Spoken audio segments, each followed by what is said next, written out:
Not gonna lie, whatever they were taking behind the scenes for this show, I want some of that.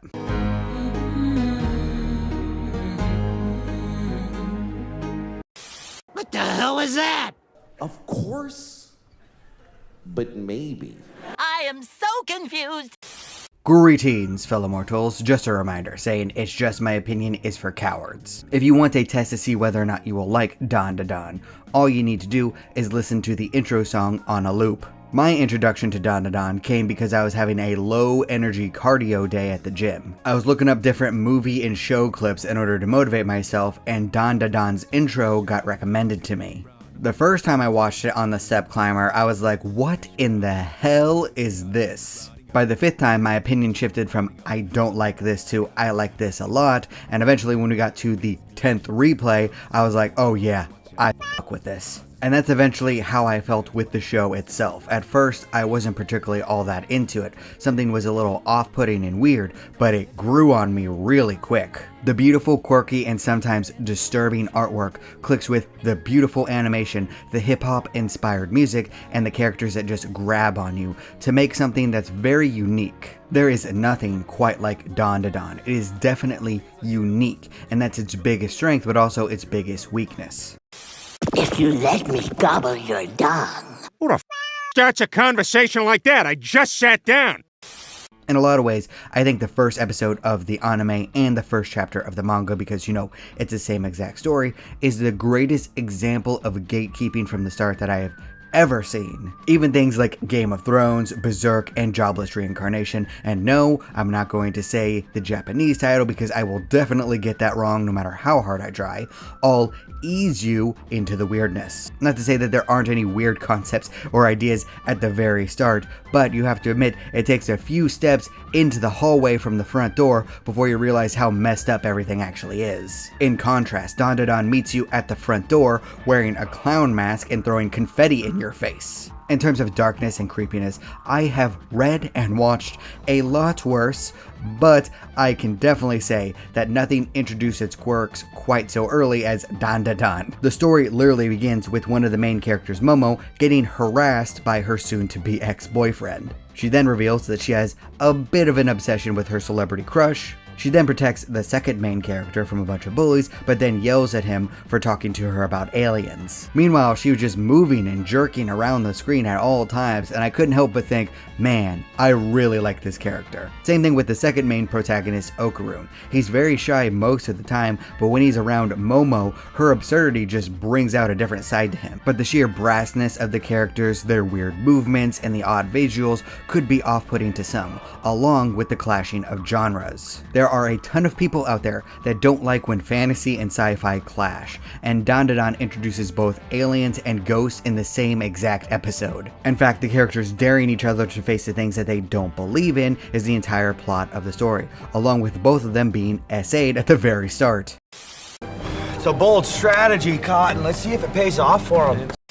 The male character Okarun is possessed by a ghost and has his genitals stolen from him. Meanwhile, the female character Momo is abducted by aliens, has her clothes ripped off, and is about to be impregnated by them. But you know what? I'm not gonna get upset when evil characters do bad things. Is it portrayed as good in the show? No? Then there you go. Bad guy does bad things, and we're not supposed to like that it's happening. That way, we're excited when the characters awaken their powers and beat the bad guys into submission. As a fully grown-ass man, I will admit I was a bit uncomfortable that Momo was in her underwear the entire time, but anime's gonna fan service, so what you gonna do? I just ignore it at this point. At the very least, it showed Okarun's true character and ignited a spark in Momo, so there was plot relevance at least. Plus, the mentor character, Grandma, who appears a lot younger than what she is, appeared the very next episode, so I think they're going to pivot away from Momo having that role. Plus, I do love that character. Psycho is hilarious to watch, and her relationship to Momo is always entertaining. Actually, I like the main cast a lot. I read a little bit ahead in the manga to introduce myself to the other main characters, and found that all of the different dynamics are great. Everyone is very quirky and weird, and that's what Dandadan is. It is very quirky and weird, and it represents that from the very start, meaning that there's probably a bunch of people that dropped it before even giving it a real chance.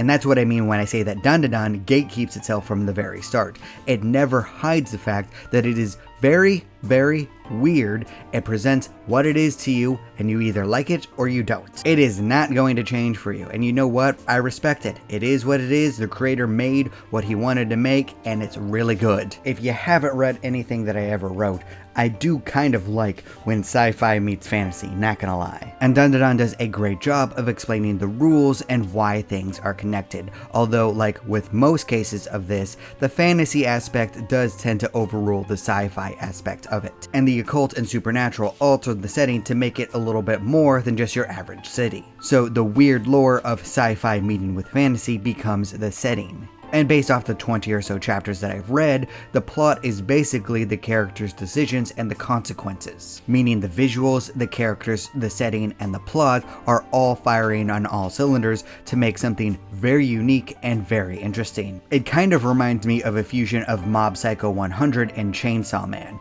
both series that I love very much, but there's also a third series that I connect with it a lot, Comey Can't Communicate, because I can promise you that the reason why this was greenlit at all was because of the chemistry between the two main characters and their budding romance. I feel bad for you. I don't think about you at all.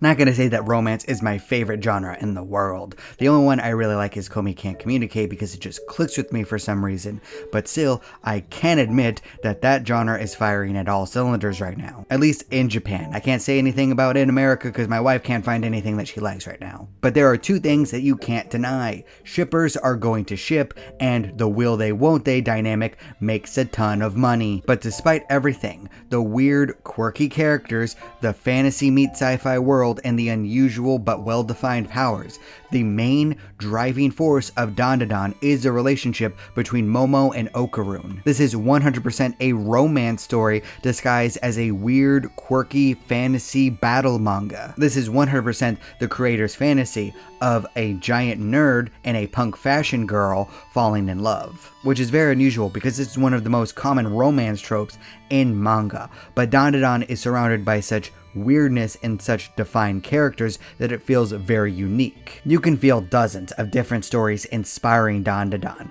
but the creator combined them all in such a way to make something that I really haven't seen before.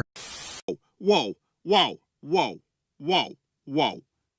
Lois, this is not my Batman glass.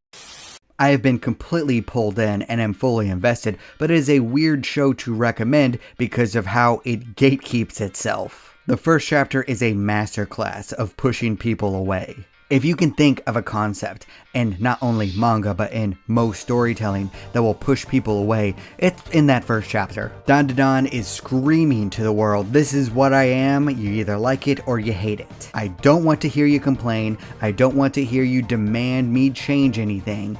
Dandadan is what it is, and you're either going to be a fan or you're going to get out. Does it limit the fan base? A little bit, but also it's super funny. I know a couple people that just couldn't get into it, and I know a bunch of people that if they tried it, they probably wouldn't like it. And it goes back to the tests. If you like the intro song and animation, you're going to like Dandadan. If you want a very weird story of two outcasts falling in love and fighting the supernatural, this is it. Just be prepared for the zaniness, because the main plot of the story is Okarun getting his back. Yes, that is a story, and there are plenty of jokes about it. And I can see a wide range of people being upset about it, and that makes me very happy.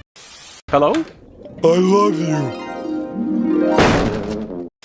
Am I saying that this is a masterpiece? No, because I'm not anywhere close to the conclusion of this. It's hard to say something is perfect unless I know the full story, but as of right now, besides being a little uncomfortable during the first episode, I really don't have any complaints. I've even liked the character exposition because it makes sense why the characters are saying what they're saying, and also I think there's a lot of show, not tell, which is always good. But I am preparing myself for the eventual storm that will come when people push past the first episode and try to change things and complain all the time. Case in point, Chainsaw Man. The fandom sucks now. Please, shut up Part 2 in the manga is really good. You should stop complaining and just let him cook, just like with Dandadan's creator. But what do you think? Did you see Dandadan? Did you like it? Did you get past the gatekeeping? Please leave a comment down below. I'd love to hear your thoughts. And remember, if you disagree with everything I have to say, that is perfectly fine. After all, everyone is entitled to their objectively wrong opinion.